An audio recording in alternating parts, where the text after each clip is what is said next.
June ತಿಂಗಳಲ್ಲಿ ಸಂಪೂರ್ಣವಾಗಿ ಮಂಕಾಗಿದ್ದಂತ ಮುಂಗಾರು ಜುಲೈ ಆರಂಭದಲ್ಲೇ ಕೊಂಚ ಮಟ್ಟಿಗೆ ಚುರುಕನ್ನ ಪಡೆದಿದೆ. ರಾಜ್ಯದ ಹಲವೆಡೆ ಮುಂಗಾರು ಚುರುಕಾಗಿದೆ. ಕರಾವಳಿ ಜಿಲ್ಲೆಗಳಿಗೆ ಇವತ್ತು ರೆಡ್ ಅಲರ್ಟ್ ಅನ್ನ ಘೋಷಣೆ ಮಾಡಲಾಗಿದೆ. ಇನ್ನು ದಕ್ಷಿಣ ಕನ್ನಡ ಜಿಲ್ಲೆಯಲ್ಲಿ ಶಾಲಾ ಕಾಲೇಜುಗಳಿಗೆ ಇವತ್ತು ರಜೆಯನ್ನ ಘೋಷಣೆ ಮಾಡಲಾಗಿದೆ. ದಕ್ಷಿಣ ಕನ್ನಡ ಜಿಲ್ಲೆಗೆ 2 ದಿನ ರೆಡ್ ಅಲರ್ಟ್ ಇದೆ. ಅಂಗನವಾಡಿಯಿಂದ ಪಿಯುಸಿ ತನಕ ವಿದ್ಯಾರ್ಥಿಗಳಿಗೆ ತರಗತಿಗಳಿಗೆ ರಜೆಯನ್ನ ನೀಡಲಾಗಿದೆ. ಇವತ್ತು ದಕ್ಷಿಣ ಕನ್ನಡದ ಜಿಲ್ಲಾಧಿಕಾರಿ ದರ್ಶನ್ ಎಚ್ವಿ ಅವರು ಈ ಆದೇಶವನ್ನು ಕೊಟ್ಟಿದ್ದಾರೆ. ಇನ್ನುಳಿದಂತೆ ಉತ್ತರ ಕನ್ನಡ, ಉಡುಪಿ ಜಿಲ್ಲೆಗಳಿಗೂ ರೆಡ್ ಅಲರ್ಟ್ ಇದೆ. ಜುಲೈ 3 ಹಾಗೇನೆ 4ರಂದು ಆರೆಂಜ್ ಅಲರ್ಟ್ ಇದೆ. 5ನೇ ತಾರೀಕು ಮತ್ತೆ ರೆಡ್ ಅಲರ್ಟ್ ಅನ್ನ ಘೋಷಣೆ ಮಾಡಲಾಗಿದೆ. ಒಟ್ಟಲ್ಲಿ ಕರಾವಳಿ ಭಾಗದಲ್ಲಿ 3 ಜಿಲ್ಲೆಗಳಲ್ಲೂ ಕೂಡ ಮಳೆರಾಯ ಅಬ್ಬರಿಸ್ತಾ ಇದ್ದಾನೆ. ಇನ್ನು ನಿನ್ನೆ ಮಂಗಳೂರಲ್ಲಿ ಒಂದು ದೊಡ್ಡ ದುರಂತ ಸಂಭವಿಸಿತ್ತು. ತಡೆಗೋಡೆ ಕುಸಿತವಾಗಿತ್ತು.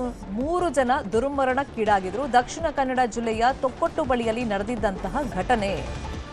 ಸೊ ಈ ನಿಟ್ಟಿನಲ್ಲಿ ಅಧಿಕಾರಿಗಳು ಮತ್ತಷ್ಟು ಅಲರ್ಟ್ ಆಗಿದ್ದಾರೆ. ಯಾಕಂದ್ರೆ ಪ್ರತಿ ಬಾರಿ ಮಳೆಗಾಲ ಸಂದರ್ಭದಲ್ಲಿ ಒಂದಿಷ್ಟು ಜಾಗಗಳನ್ನ ಕರಾವಳಿ ಭಾಗದಲ್ಲಿ ಗುರುತಿಸ್ತಾರೆ. ಎಲ್ಲಿ ಭೂ ಕುಸಿತವಾಗಬಹುದು, ಅಲ್ಲಿ ಸುತ್ತಮುತ್ತ ಮನೆ ಇದ್ರೆ ಅವರಿಗೆಲ್ಲ ಎಚ್ಚರಿಕೆಯನ್ನ, ಮುನ್ಸೂಚನೆಯನ್ನ ಮುಂಚೆನೆ ಕೊಟ್ಟಿರ್ತಾರೆ.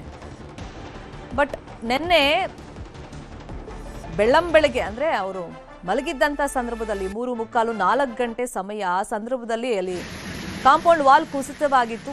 3 ಜನ ದುರ್ಮರಣಕ್ಕೀಡಾಗಿದ್ರು. ಬೇರೆ ರಾಜ್ಯದಿಂದ ಪಾಪ ಕೂಲಿ ನಾಲಿ ಮಾಡ್ಕೊಂಡು ಜೀವನ ಮಾಡೋಕ್ಕೆ ಅಂತ ಇಲ್ಲಿ ಬಂದಿದ್ರು. 20 ವರ್ಷದಿಂದ ಈ ಮನೇಲಿ ಬಾಡಿಗೆ ಮನೇಲಿ ವಾಸ ಮಾಡ್ಕೊಂಡಿದ್ರು. ಬಟ್ ಏಕಾಏಕಿ ಮನೆ ಕುಸಿದು ಬಿತ್ತು. ಆ ಕಾಂಪೌಂಡ್ ವಾಲ್ ಮನೆ ಮೇಲೆ ಬಿತ್ತು, ಮನೆ ಕುಸಿದು ಬಿತ್ತು. 3 ಜನ ಮೃತಪಟ್ಟಿದ್ದಾರೆ. ಇನ್ನೂ 3 ಜನ ಆಸ್ಪತ್ರೆಯಲ್ಲಿ ಚಿಕಿತ್ಸೆಯನ್ನು ಪಡ್ಕೊಳ್ತಾ ಇದ್ದಾರೆ. ಇನ್ನೊಂದು ಕಡೆ ದಕ್ಷಿಣ ಕನ್ನಡ ಶಾಲಾ ಕಾಲೇಜುಗಳಿಗೆ ಅಂದರೆ ಅಂಗನವಾಡಿಯಿಂದ ಪಿಯುಸಿ ತನಕ ಇವತ್ತು ರಜೆಯನ್ನ ಘೋಷಣೆ ಮಾಡಲಾಗಿದೆ. ಇದೇ ವಿಷಯವಾಗಿ ಇನ್ನಷ್ಟು ಡೀಟೇಲ್ ಆಗಿ ಇನ್ಫಾರ್ಮೇಶನ್ ಕೊಡ್ತಾ ಹೋಗೋದಕ್ಕೆ ನೇರ ಸಂಪರ್ಕದಲ್ಲಿ ಕನೆಕ್ಟ್ ಆಗಿದ್ದಾರೆ ನಮ್ಮ ರಿಪೋರ್ಟರ್ ಕಿಶನ್ ಶೆಟ್ಟಿ. ಕರಾವಳಿ ಭಾಗದಲ್ಲಿ ರೆಡ್ ಅಲರ್ಟ್ ಇದೆ. ಅಂದ್ರೆ ಎಲ್ಲಾ ಶಾಲಾ ಕಾಲೇಜುಗಳಿಗೂ ಪಿಯುಸಿ ತನಕ ರಜೆ ಘೋಷಣೆ ಆಗಿದೆಯಾ ಇವತ್ತು?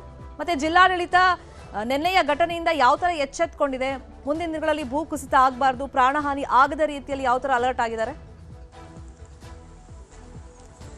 ಶರ್ಮಿತಾ, ನಿನ್ನೆ 3 ಮಂದಿ ಸಾವನ್ನಪ್ಪಿದ್ರು. ಮಂಗಳೂರಿನ ಕಂಕನಾಡಿಯ ನಾಗೂರಿ ಬಳಿಯಲ್ಲಿ ಮನೆ ಮೇಲೆ ಆವರಣ ಗೋಡೆ ಕುಸಿದು ಈ ದುರ್ಘಟನೆ ಆಗಿತ್ತು. ಆ ಬಳಿಕ ಸಂಜೆ ವೇಳೆಗೆ ಉಸ್ತುವಾರಿ ಸಚಿವ ಯುಟಿ ಖಾದರ್ ಅವರು ಜಿಲ್ಲಾಧಿಕಾರಿಗಳ ಸಮೇತ ಆ ಪ್ರದೇಶಕ್ಕೆ ಹೋಗಿ ಭೇಟಿ ನೀಡಿ ಪರಿಶೀಲನೆ ಮಾಡಿದ್ದಾರೆ. ಇದು ಇಡೀ ಜಿಲ್ಲೆಯ ಜನರಿಗೆ ಒಂದು ಎಚ್ಚರಿಕೆಯ ಕರೆಗಂಟೆ ಅಂತ ಹೇಳಿ ಸ್ವತಃ ಉಸ್ತುವಾರಿ ಸಚಿವರೇ ಹೇಳಿರುವಂತದ್ದು. ಯಾಕಂದ್ರೆ ಈಗಾಗಲೇ ಎತ್ತು ತಗ್ಗು ಪ್ರದೇಶದಲ್ಲಿರುವಂಥದ್ದು ಮಂಗಳೂರು ನಗರ, ಆ ಹಿಂಭಾಗದಲ್ಲಿ ದೊಡ್ಡ ಆವರಣ ಗೋಡೆ ಇದ್ರೆ ಅಥವಾ ಅದು ಕುಸಿಯುವಂತಹ ಭೀತಿಯಲ್ಲಿದ್ರೆ ಜನರೇ ಪಾಲಿಕೆಗೆ ಅಥವಾ ಜಿಲ್ಲಾಡಳಿತಕ್ಕೆ ಸೂಚಿಸಬೇಕೆಂಬ ಮನವಿಯನ್ನ ಈಗಾಗಲೇ ಉಸ್ತುವಾರಿ ಸಚಿವರು ಮಾಡಿದ್ದಾರೆ.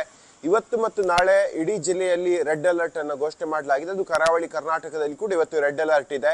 ಹಾಗಾಗಿ ಮುಂದಿನ 48 ಗಂಟೆಗಳಲ್ಲಿ ಭಾರಿ ಮಳೆಯಾಗುವಂತಹ ಸೂಚನೆಯನ್ನ ರಾಜ್ಯ ಹವಾಮಾನ ಇಲಾಖೆ ಕೊಟ್ಟಿದೆ.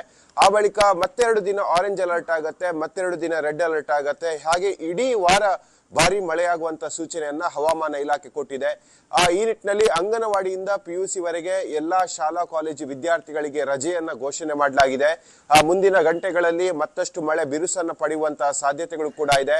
ಈಗಾಗಲೇ ಅಪಾಯದ ಪ್ರದೇಶಗಳು ಅಂತ ಹೇಳಿ ಇಡೀ ಜಿಲ್ಲೆಯಲ್ಲಿ 92 ಪ್ರದೇಶವನ್ನ ಗುರುತು ಮಾಡಲಾಗಿದೆ. ಹಾಗಾಗಿ ಆಯಾ ಸ್ಥಳೀಯ ಪಂಚಾಯತ್ನ ಅಧಿಕಾರಿಗಳನ್ನ ನೋಡೆಲ್ ಅಧಿಕಾರಿಗಳು ಅಂತ ಹೇಳಿ ನೇಮಕ ಮಾಡಲಾಗಿದೆ.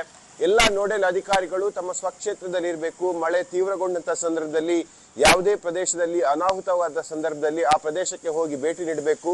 ಯಾವ ಜನರು ಅಪಾಯದಲ್ಲಿದ್ದಾರೆ ಆ ಅಪಾಯವನ್ನ ಅರಿತು ಅವರನ್ನ ಸುರಕ್ಷಿತ ಪ್ರದೇಶಗಳಿಗೆ ತರಬೇಕೆಂಬ ಮನವಿಯನ್ನ ಈಗಾಗಲೇ ಆದೇಶವನ್ನ ಜಿಲ್ಲಾಧಿಕಾರಿಗಳು ಮಾಡಿರುವಂತದ್ದು.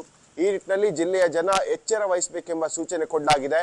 ಕಳೆದ ವಾರ ಹಿಂದಷ್ಟೇ ಬಾರಿ ಏನು ಮಳೆಯಾಗಿರ್ಲಿಲ್ಲ. ಇಡೀ ಜಿಲ್ಲೆಯ ಜೀವ ನದಿಗಳು ಮೈ ತುಂಬಿ ಹರಿದಿರ್ಲಿಲ್ಲ. ಆದ್ರೆ 3-4 ದಿನ ಎಡೆಬಿಡದೆ ಮಳೆ ಸುರಿದಂತ ಕಾರಣಕ್ಕಾಗಿ ನದಿ ತೀರದಲ್ಲಿ ಕೂಡ ಹೆಚ್ಚಿನ ಮುಂಜಾಗ್ರತೆಯನ್ನು ವಹಿಸಲಾಗಿದೆ. ನದಿಗಳಲ್ಲಿ ನೀರಿನ ಹರಿವು ಕೂಡ ಜಾಸ್ತಿ ಆಗ್ತಾ ಇದೆ.